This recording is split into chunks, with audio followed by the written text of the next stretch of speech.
Something about a high mountain Colorado pass before sunrise makes me forget all the pain I endured on the trail.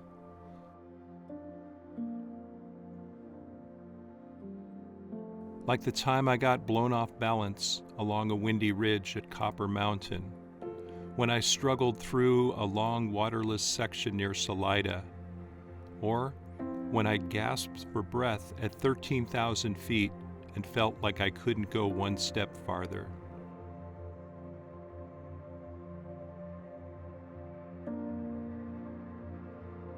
A salmon-colored morning tantalizes the soul. It kindles the senses, rescues hope, and it fills me with gratitude for life itself. Yes, a sunrise might just be nature's way of teaching us how good it is to be alive.